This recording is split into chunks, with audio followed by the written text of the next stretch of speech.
Oi, gente. A aula hoje é sobre a imparcialidade na notícia. Bom, mas o que é imparcialidade e o que é notícia? Antes de tudo isso, eu preciso entender um outro conceito. Antes de tudo, que é o conceito de discurso e de análise do discurso. Sim, na hora que eu estou falando se uma notícia é parcial ou imparcial, ou seja, se ela se posiciona ou não se posiciona, eu estou fazendo o que a gente chama de análise do discurso, que é uma coisa que nós fazemos informalmente durante nossa vida inteira e a gente nunca percebeu. A gente estava sempre observando quais são as intenções da pessoa, pelo menos boa parte de nós, né? Estou falando assim todo mundo, mas enfim, tem gente que, né, exagera na inocência. Que intenção aquele discurso tem e até que ponto, o que é que tem por trás daquilo ali.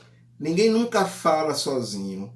Todo mundo sempre fala ou escreve ajudado por alguma ideologia. Não existe neutralidade total. Existe a busca da neutralidade, mas não existe neutralidade total. Vamos lá. Então, primeiro vamos aí para o slide. Análise do discurso. Discurso, forma de organização do texto que leva em consideração o contexto social e posicionamentos ideológicos. Então, vai se levar em consideração em que sociedade está organizado e que ideologia ela carrega. Claro que tudo tem a ver com a sociedade que a gente foi criado. O que é uma organização de texto? O que é a organização de texto? Ele fala organização de texto. O texto está organizado. O que é isso? É selecionar as palavras, é a estrutura das frases, é a localização do texto, né? Vamos a um exemplo com frases soltas. Isso é bem... Eu não gosto muito, mas a gente pode começar por aí. Tem uma situação de separação. Então alguém fala, Maria se separou de João. João se separou de Maria. Veja a ordem do discurso. As duas frases dizem a mesma coisa? Não, não dizem a mesma coisa. No primeiro exemplo, Maria é protagonista da situação, ou seja, ela que toma a iniciativa de se separar. Na segunda, João que toma a iniciativa de se separar. Então, eu só mudei a posição das palavras, minha gente. As palavras são as mesmas, mas a ordem muda o discurso, muda o sentido. Agora veja quando eu troco o verbo separar por deixar. João deixou Maria. Perceba que eu coloco agora Maria numa situação de vulnerabilidade. Ela é uma coisa, não é uma pessoa que se separou. Ela é um objeto que foi deixado em algum lugar. Esse sentido que essa palavra, essa frase que circula comumente entre nós, fulano deixou Beltrano, fulano tomou, também tem essa, né? Fulano tomou Beltrano, tomou, como se a pessoa fosse um objeto. É quando eu coisifico a pessoa com quem eu estou. Então, isso revela a forma como as pessoas entendem o que é um casamento, o que é um relacionamento. O relacionamento normalmente é uma coisa em que um é dono do outro. Para mim isso é muito estranho. Não sei vocês, mas eu continuo com aquela ideia de que ninguém é de ninguém. Não importa se eu sou casado, ou se eu sou noivo, se eu amo ou se eu desamo, a outra pessoa não me pertence. Então eu não posso deixar ninguém. A gente pode se separar, a gente pode deixar de estabelecer o acordo, a gente pode dissolver nossa relação, a gente pode quebrar nosso acordo, porque na verdade um casamento, um namoro é um acordo, mas eu não deixo a pessoa, porque ela não é um objeto para ser deixado. Como eu não tomo ninguém, porque a pessoa vem porque ela tem vontade. Percebe como essas palavras têm força? Então existe um discurso por trás. Existe uma forma de entender o casamento, existe uma forma de entender o relacionamento entre as pessoas. Então a gente tenha cuidado com isso. As palavras têm esse sentido sim. Não é à toa. Né? Agora vejam um quarto exemplo. Maria foi deixada por João. O preconceito é o mesmo, a coisificação da mulher continua. No entanto, eu tenho aí um posicionamento mais leve. A voz passiva do verbo deixou mais leve a ação de João em relação a Maria, né? Até porque ela veio primeiro, ficou mais leve. No entanto, isso ainda não é uma coisa muito boa, não é um discurso muito interessante que eu gosto de ouvir. né? E o que é ideologia? Né? Ciência que trata da formação das ideias, isso é no sentido filosófico. Tratado das ideias de forma abstrata. Conjunto de sistemas de valores sociais que reconhecem o poder econômico da classe dominante contra a legítima das ideias, que reflete a ânsia por transformações radicais que dignifiquem a classe dominada ou proletariado, segundo o marxismo e seus seguidores. Ou seja, ideologia é uma forma de dominar o outro, segundo o marxismo. Né? É uma forma que eu domino o outro de alguma maneira. Então, se eu acho que... vamos trazer o exemplo da Idade Média. Não vou nem trazer, para não ser polêmico, o exemplo de hoje. Mas, por exemplo, na Idade Média, eu tenho que acreditar que o rei é realmente alguém especial para que eu suporte pagar todos os impostos que ele me impõe, todas as violências e todas as arbitrariedades que a nobreza promovia na Idade Média. Sabe Game of Thrones? Sabe, todos esses filmes de fantasia da Idade Média, sim, boa parte daquilo ali é inspirado, daquelas ações dos reis, é inspirado em ações que aconteceram de verdade. Então, a ideologia seria o seguinte: no momento que eu tenho ideologia por trás de tudo que acontece naquele mundo, de que o rei realmente é uma pessoa especial, diferenciada, e que ele merece tudo que ele tem, então eu nunca vou reagir contra ele. Nunca vai haver uma insurreição. Tá? Então, ideologia é isso. Né? Veja, nada está livre de ideologia. No momento que eu estou aqui dando essa aula para vocês, estou vestido com essa camisa de super-herói, tem ideologia por trás disso. O fato de eu ter minhas orelhas furadas, tem ideologia por trás disso. O fato de você ter um corte de cabelo, X ou Y, com um cortezinho aqui ou não, com uma coisinha aqui, ele quer dizer alguma coisa. Você está expressando uma identidade. Aquela identidade significa alguma coisa. Então tudo isso é ideologia. Não existe nada neutro.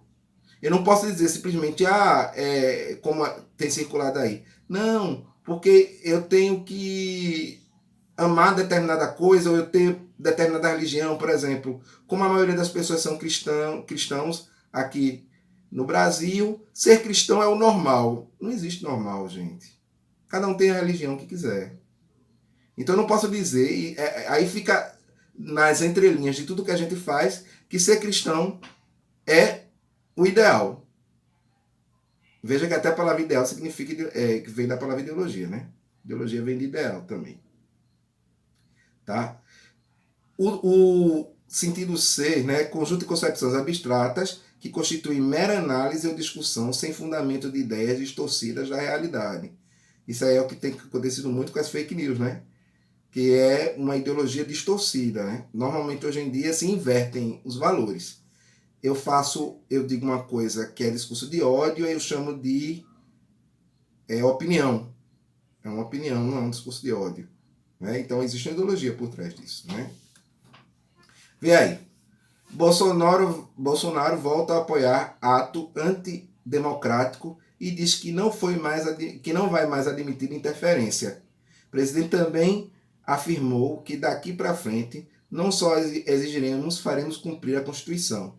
Manifestantes levaram faixas pela intervenção militar e contra o Congresso e o STF. Vê, eu não vou nem analisar, nem vou ler o resto da notícia. Fica para vocês lerem quando forem ver o material. Essa notícia do G1, ela não é neutra. Ela deveria ser. Faz parte do conceito do jornalismo que o jornalista seja neutro, que ele traga o fato o mais próximo da realidade possível, né? Mas existem algumas intervenções aí nesse fato. Por exemplo, o Bolsonaro volta a apoiar o ato antidemocrático e diz que não vai mais admitir interferência. Veja que diferença se fosse Bolsonaro volta a apoiar ato político em Brasília. Se não tivesse essa expressão antidemocrático. Perceba que ele está aqui tentando, de certa forma, levar você a entender que o movimento é errado por ser antidemocrático. Né? Então, não existe neutralidade aí. Quem assiste a Globo sabe que ela não é neutra, não é, nunca foi, e não pretende se tornar neutra de verdade. Mesmo elas dizendo que são. Claro que não são. né? Nessa outra notícia, essa aqui já de outro jornal, do Folha de São Paulo, Bolsonaro volta a apoiar ato contra STF e Congresso e diz que Forças Armadas estão ao lado do povo. Percebam que essa notícia, ela se pressupõe, pelo menos na sua manchete, mais neutra. Ele não chama o ato de antidemocrático, mas dentro da notícia você vai entender que é claro que na hora que você fala mal dos três poderes, né, ou de algum dos poderes, do legislativo ou do judiciário, eu vou fechar o STF, eu vou acabar com os deputados e com os senadores. Quando eu faço qualquer movimento desse, eu centralizo o poder só no executivo, só no presidente, então eu estou deixando de ser uma democracia e passando a ser uma ditadura. É claro que isso é antidemocrático, porque a ditadura funciona a partir do entendimento de uma única pessoa. E a democracia tem todo um mecanismo para evitar que exista a questão ditatorial. Mas aí a notícia, ela tenta ser neutra, o que ela também não é. Se a gente for ler, a gente vai ver que tem alguns deslizes, mas ela tenta ser mais neutra do que o G1. O interessante que eu fui observar, eu fui procurar no R7, em outros sites de notícia que se posicionam a favor de Bolsonaro, né? E não há notícia sobre isso. Eles silenciaram sobre o evento de domingo, desse domingo aí em questão. Então é interessante como isso também é um posicionamento ideológico. No momento em que eu deixo de dar uma notícia, porque sei que aquela notícia vai de certa forma, sujar o meu candidato ou o político que eu apoio. Então eu simplesmente não dou a notícia. É uma forma, né, de se posicionar ideologicamente. Até o silêncio é um posicionamento ideológico, percebam? Basta a gente analisar com outros olhos o que a gente está acontecendo, o que a gente está vendo. E o que é essa imparcialidade que eu já falei tanto? É o caráter ou qualidade de imparcial, equanimidade, justiça, neutralidade, ou seja, eu ser justo. Não é o que eu quero que seja, mas é o que é. Ser imparcial é isso. E o que a gente não consegue ser na maioria das vezes. Todos nós somos seres imbuídos de subjetividade, de desejos, de vontades, e a gente expressa isso textualmente, seja falado, seja escrito. Né? Mas a gente pode buscar ser imparcial o máximo possível, como foi a notícia do Folha de São Paulo. Né? E o que é ética? Ser imparcial no meio jornalístico é uma questão de ética. Né? Vamos ver no sentido 2 aí, ética no sentido 2. Conjunto de princípios, valores e normas morais e de conduta de um indivíduo ou de um grupo social ou de uma sociedade, ou seja, faz parte da moralidade, do que é certo para o jornalista, não ser parcial, ou seja, não ter lado. Ser parcial é ter lado, eu tomar defesa de um lado. Imparcial, ou seja, não partido, não ter partido nenhum. O jornalismo deveria atender a isso. Agora, é claro que ninguém vai fechar os olhos. Ninguém vai dizer, em nome de uma imparcialidade, que algo que está errado é certo. Vai simplesmente dizer o que aconteceu. Mas não vai poder dizer que é certo uma coisa que não é certa. Eu não posso dizer que mandar fechar o Supremo Tribunal é uma coisa certa, só para dizer que eu sou imparcial. Não, está errado. Independente do meu posicionamento político. E aí vem alguns exemplos, a gente trouxe alguns exemplos de como nós não somos imparciais, principalmente no meio jornalístico. Nessas duas revistas que estão aparecendo aí, eu tenho a notícia da morte de Fidel Castro. Na revista Carta Capital, eu tenho uma tentativa de neutralidade, apesar de eles não serem neutros, eles serem muito a favor do regime que ele implantou, que Fidel implantou em Cuba. Cuba sem Fidel. Já na Veja, que é muito conhecida por sua total falta de ética e de imparcialidade do meio jornalístico, ela diz assim, já vai tarde. Então perceba que veja que os dois até optaram por utilizar a mesma imagem, né, de silhueta e por aí vai, mas com intenções completamente diferentes no seu discurso. Veja que discurso há por trás da Veja e que discurso há por trás da Carta Capital. Né? Vejam aí, 2 ex-presidentes. Mas veja como a Veja trata um e como a Veja trata o outro. Veja, até na imagem. Perceba como a imagem de Fernando Henrique é mais clara, é iluminado, colocam ele com um sorriso, com um ar de riso, ou seja, torna a imagem mais amigável. E no outro eu tenho uma imagem obscurecida, que justamente é a imagem de Lula. Ou seja, ela se posiciona, obviamente, contra o governo Lula. A vez dele, ou seja, alguém vai falar dele.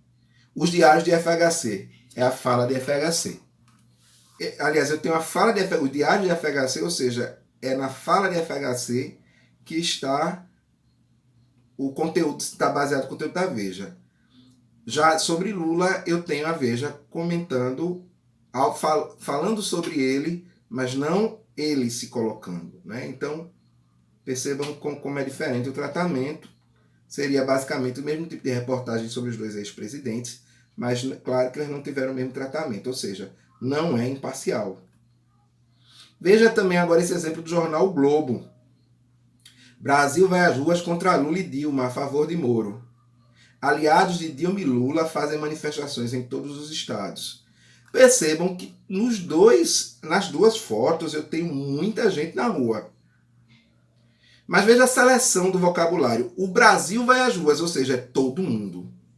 Todo mundo é contra Lula e Dilma e a favor de Moro. Na outra notícia, aliados de Dilma e Lula fazem manifestação. Porque não é o Brasil fazem manifestação em todos os estados em favor de Lula e Dilma. Porque não é todo o Brasil, não. São aliados, ou seja, algumas pessoas. Mesma foto mostrando a mesma avenida cheia de gente. A seleção do vocabulário já mostra que não há imparcialidade aí. Agora veja essa notícia. Essas 2 manchetes. Quase no mesmo dia, do G1. Né? Um no Rio de Janeiro, outro no Ceará. Mas veja a diferença de discurso. Polícia prende jovens de classe média com 300 quilos de maconha no Rio. Polícia prende traficante com 10 quilos de maconha em Fortaleza. Bom, não precisa pensar muito para dizer que traficante com 10 quilos e com 300, jovem de classe média. Estão percebendo que é diferente o tratamento? Jovem de classe média, é claro, ele tem dinheiro. E o outro, obviamente, que é chamado de traficante, não tem dinheiro, então ele pode chamar do que ele quiser no jornal. O que está por trás disso aí, é claro que existe um discurso que criminaliza unicamente o pobre. Ele é pobre, ele é criminoso, ele já está errado de saída. Ele é rico, ele cometeu um erro qualquer e a qualquer momento ele pode se livrar. Ele é uma pessoa boa. É quase como a ideia que eu falei no começo. O rei da Idade Média. Ele é rico, então ele é, de saída, já uma pessoa de bem e de boa. Não faz mal. E se ele só teve um deslize, ou seja, ele não é traficante. Ele estava com 300 quilos, mas ele não é traficante. O outro está com 10 quilos, ele já é traficante. Então perceberam que não há imparcialidade nenhuma. E há um discurso e uma ideologia sempre por trás. Tá certo, gente? A gente fica por aqui. No próximo vídeo sobre esse conteúdo a gente vai ver como isso se dá na televisão.